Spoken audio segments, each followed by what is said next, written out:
ముహమ్మద్ సల్లల్లాహు అలైహి వసల్లం గారి గొప్పతనం, ఉదారత, ఆయన పైన నా ప్రేమ అనే కాన్సెప్ట్ పైన ఈ వీడియో.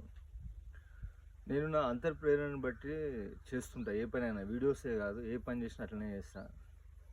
ఇప్పుడు చాలా రోజుల నుంచి ఉంది మైండ్లో, ఇప్పుడు చేద్దాం అనుకుంటున్నా. కొంతమంది వీడియో చూస్తుంటే నిద్ర వస్తుందని అంటున్నారు. అదే వీడియో ఎఫెక్ట్ ఉండదు. సబ్జెక్ట్ని బట్టి ఆ టోను, ఆ బాడీ లాంగ్వేజ్, ఆ ఎమోషన్స్, ఆ ఫీలింగ్స్ తోటి చెప్పాల్సి వస్తుంది. అది మెయిన్ ల్యాక్ ఆఫ్ ఇంట్రెస్ట్ ఉంటుంది. అది ఇప్పుడు దీంట్లో డైలాగ్స్ కూడా ఉన్నాయి, రకరకాలు ఉన్నాయి, డాన్స్లు ఉన్నాయి ఛానల్లో, వేరే టాపిక్స్ కూడా మాట్లాడిన హై ఇంటెన్సిటీ తోటి ఉన్నాయి. అట్లాంటి వాటికి వెళ్ళిపోవచ్చు. కొన్ని డీప్ సబ్జెక్ట్స్ చెప్పేటప్పుడు దానికి ట్యూన్ అయ్యి చెప్పాల్సి వస్తుంది. నేను అదే అయిపోయి మాట్లాడాల్సి వస్తుంది. కాబట్టి ఆ సబ్జెక్ట్ని తీసుకొచ్చి మనం వేరే పిక్చర్ చెప్పడానికి రాదు.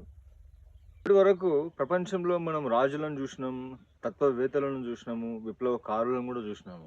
కానీ ఆ మూడు క్వాలిటీస్ ఒకే ఒక్క వ్యక్తిలో చూస్తే అది కేవలం ప్రవక్త ముహమ్మద్ సల్లల్లాహు అలైహి వసల్లం గారు. ఆయన simple living, highest possibility thinking అనే ఉదాహరణ ఎవరైనా ఉన్నారా అంటే అది కేవలం ప్రవక్త గారే కనిపిస్తారు. ఎందుకు అంటే ఆయన సమాజంలో కీలకమైన ముఖ్య భూమికను పోషిస్తూ సొసైటీని ప్రభావితం చేసేటువంటి అత్యున్నతమైన స్థాయిలో ఉంటూ కూడా ఆయన సింపుల్ లివింగ్నే ఎంచుకున్నాడు. ఆయన జీవితాన్ని నేను స్టడీ చేస్తే నాకు అర్థమైన విషయాలు ఇక్కడ మీకు చెప్దాం అనుకుంటున్నాను. ఆయన సంసారంలోనే ఆయన ఒక ఫ్యామిలీ మ్యాన్గా ఉంటూ, భార్యలు ఉన్నారు, పిల్లలు ఉన్నారు, సంసారం ఉంది.